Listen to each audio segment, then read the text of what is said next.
شکریہ صاحب. جی بات کریں جی. میں نے گزارش یہ کرنا تھی کہ بڑی بدقسمتی ہے کہ جو مینگل صاحب بات کر رہے تھے، اگر ہم اس سائڈ پہ ہوں تو یہ بات جب ہم سنتے ہیں تو ہمیں بڑی ہمدردی بھی ہوتی ہے، ہمارے جذبات جو ہیں وہ کچھ اور طرح کے نظر آتے ہیں،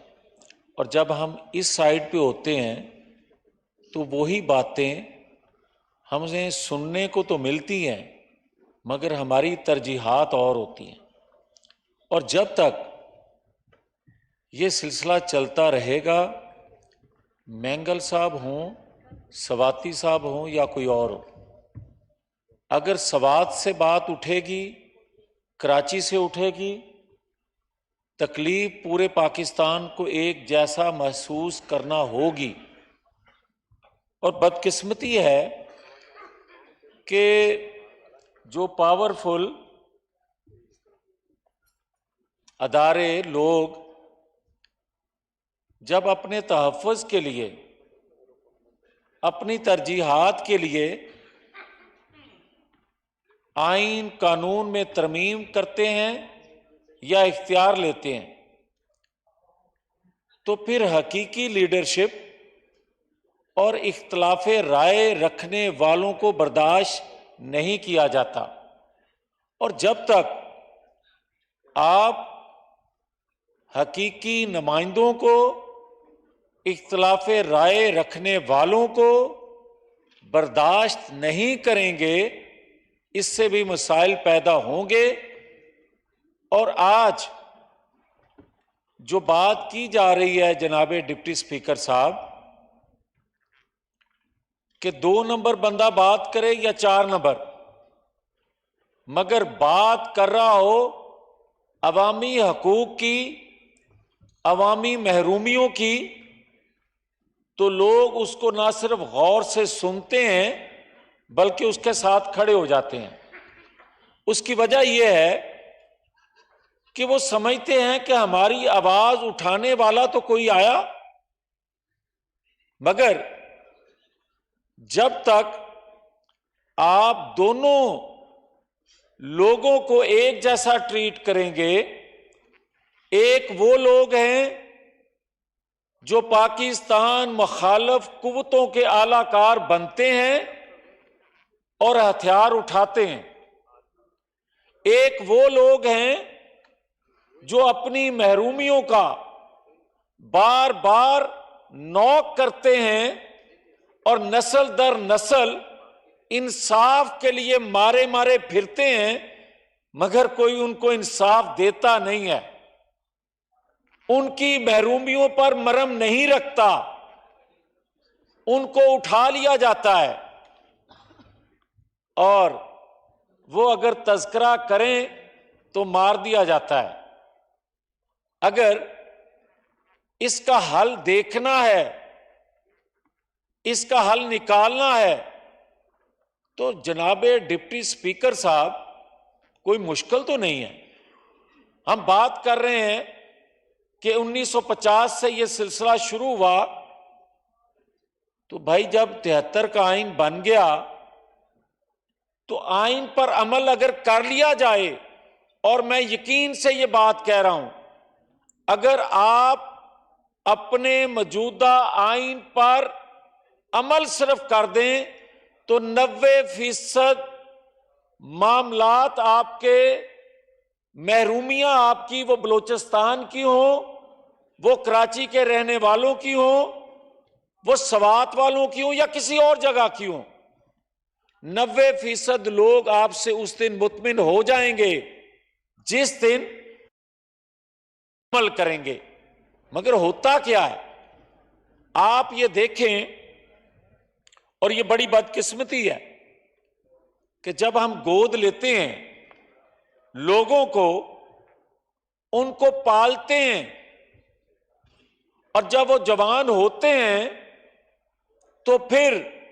آپ کو ڈستے ہیں، تو پھر آپ نام لیتے ہیں کہ یہ الطاف حسین ہے، پھر آپ نام لیتے ہیں یہ 70 سالہ بچہ ہے، پھر آپ نام لیتے ہیں کہ اس وقت کی بنگالی قیادت جو ہے وہ کیا مطالبات کر رہی ہے، پھر آج دیکھ لیں آپ کہ چوکوں چراہوں میں باتیں یہ نہیں ہو رہی کہ یہ ڈیمانڈ کیا کر رہا ہے۔ اور پھر اگر ڈپٹی اسپیکر صاحب آپ بات کریں کہ بند کمروں میں جج اور جرنیل فیصلے کرتے ہیں، تو یا آپ مائک میرا بند کر دیں گے یا دوبارہ بات کرنے کا موقع نہیں دیں گے۔ اور جو چوکوں چراہوں میں بات کرتا ہے کہ بند کمروں میں جج اور جرنیل فیصلے کرتے ہیں، کسی نے آج تک اس سے پوچھا؟ اور جو وہ بات یہ کر رہا ہے کہ بیک ڈور چینل چل رہے ہیں، میرے مذاکرات ہو رہے ہیں، یہ اسمبلی آج پوچھنے میں شاید حق بجانب ہو، شاید کہ وہ بیک ڈور چینل ہے کون سا، وہ کس سے مذاکرات کر رہا ہے اور کیوں کر رہا ہے اور کس حیثیت میں کر رہا ہے۔ بات تو سیدھی سی ہے جو مینگل صاحب بات کر رہے ہیں، آج مینگل صاحب بات کرتے ہیں، کل وہاں سے حاصل بزنجو صاحب بات کرتے تھے، اچک زئی صاحب بات کرتے تھے، مفتی محمود بات کرتے تھے، یہ پیپلز پارٹی والے لوگ بات کرتے تھے، داوڑ صاحب بات کرتے تھے۔ بھائی بات تو سیدھی ہے کہ داوڑ صاحب کو بھی یہ شکوہ ہے کہ آئین پہ عمل کرو، یہ کیا کہتے ہیں؟ علی وزیر اگر بات کرتا ہے تو ابھی تک اندر ہے، اور اس سے 100 گنا آگے جا کے 70 سالہ بچہ عمران خان بات کر رہا ہے، مگر اس پر کوئی دہشت گردی کا ایف آئی آر ہو جائے، غداری کی ایف آئی آر ہو جائے، 2 ہفتوں میں اس کو فارغ کر دیا جاتا ہے کہ جناب تو ذرا تھوڑی جی نرم گفتگو کر لے، لہذا سی تینوں چھڑنا چاہنے ہیں۔ مگر میرے پہ وہی، ایک سیکنڈ ڈپٹی اسپیکر صاحب، میرے پہ وہی بات کہنا جرم بن گیا کہ سمیش کر دوں گا، سمیش کر دیں گے مریم نواز شریف کو۔ میں نے صرف اتنا کہا کہ اس کو کٹہرے میں لے کر آئیں۔ میں تو 2 سال سے غداری کے مقدمات بھگت رہا ہوں، میں تو 2 سال سے دہشت گرد ہوں، اور پھر میں نے 2 دن پہلے نہیں 2 ماہ پہلے اس 70 سالہ چھوٹے بچے کے میں نے کلپ سنوائے کہ یہ آپ کے مذہب سے بھی کھیر رہا ہے،